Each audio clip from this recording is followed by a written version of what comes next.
Muraqabah means to hold oneself accountable, to reflect about oneself, to look inward. And this is something necessary. Everyone has to do this. If you do not monitor yourself, you will go off track.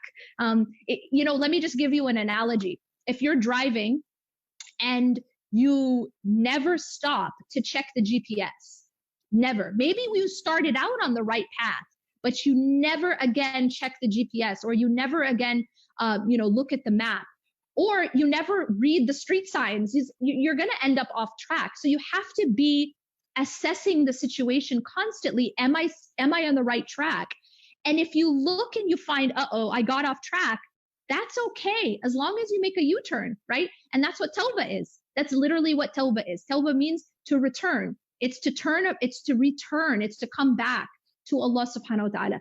So it's a constant process of evaluating ourselves and returning, evaluating and returning, evaluating and returning. Now, how do you evaluate yourself? Well, you have to evaluate yourself based on the criteria given to us by Allah and His Messenger. Simple as that. You have to look and say, am I following? Forget the people around you. Don't compare yourself to the people around you, because if you're with a bunch of atheists, no matter what you're doing, you're gonna look real good to yourself, So the point here is compare yourself to what Allah and His Messenger told you to do. Don't just go with the flow of what people around you are doing. So in this muraqabah, you have to be careful that what are you comparing yourself to?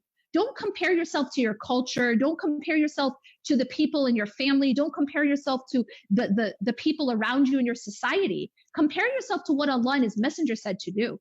And if you are finding that you're going off track, then you need to make a U-turn. That's what tawbah is. That's what inaba is to come back to Allah subhanahu wa ta'ala when we realize that we're off track.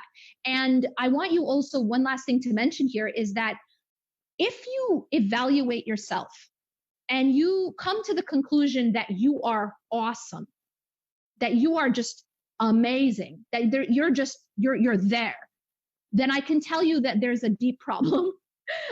We never ever get to a point where we've reached that point where we've arrived, right? That never happens. And if you think that it has happened, then unfortunately that's a sign of arrogance. So there's always more that we can do to improve.